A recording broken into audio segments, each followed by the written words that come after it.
So in 2019, archaeologists reported that they had uncovered the oldest known remains of a Christian church in Ethiopia. Yes, let's get into it. But before we get into all of it, I am Erica Brown, and I'm all about bringing biblical archaeology to the culture. So make sure you're subscribed and make sure you're following me across all of my social platforms.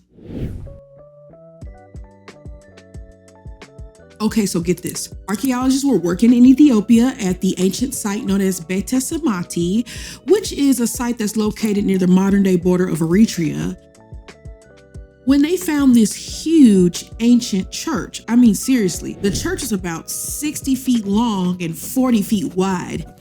And they were able to scientifically date the church to around the 300s AD or CD, if you will. So a couple of interesting things about this church is that its architecture is really close to the style of a Roman basilica. And two, archaeologists even uncovered an inscription on one of the church walls. And part of this inscription even reads, "For Christ to be favorable to us."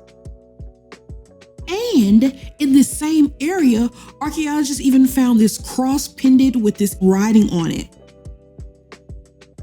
And listen to me, y'all, this is a really big deal because this site is connected to the Ethiopian kingdom of Axum. And for those of y'all that don't know, the kingdom of Axum was a very prominent ancient kingdom in northern Ethiopia.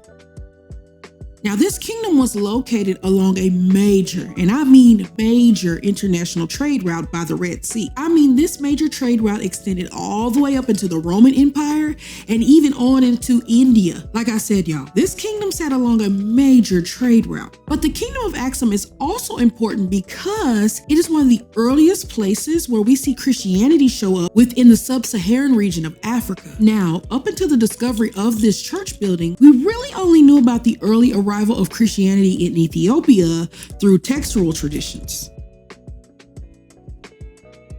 According to the ecclesiastical histories of Rufinus and Socrates Scholasticus, King Azana, who was the ruler over Axum in the 300s AD, around 320 to 356 CE, King Azana was converted to Christianity by this merchant baby named Frumentius. Now, y'all, when King Azana has his come to Jesus moment, this is right around the same time period that Constantine has his come to Jesus moment as well. And because of this, there are some who argue that King Azana's conversion wasn't real. It was more so about trying to develop more trade opportunities with the Roman Empire. Now, listen, whether this baby's conversion to Christianity was real or not ain't really none of my business. But you know what is my business? It's the discovery of this church building that dates to this same time period. And that's on period. Because now with the discovery of this church building and the inscription and the cross pendant and all of it being dated to the 300s, we now have physical support for the early presence of Christianity in Ethiopia at a very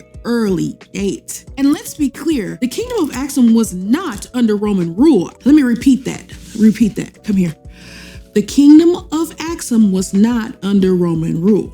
Let me repeat that just one more time for the people that couldn't hear me in the back. The kingdom of Axum was not under Roman rule, which means that the early arrival of Christianity in Ethiopia was a matter of conversion, not coercion. Or let me put it another way. Christianity wasn't forced on them. They chose that life. And with a church structure this large, y'all, it probably means that the Ethiopians was really into Christianity too. I'm just saying. And that's just so you know.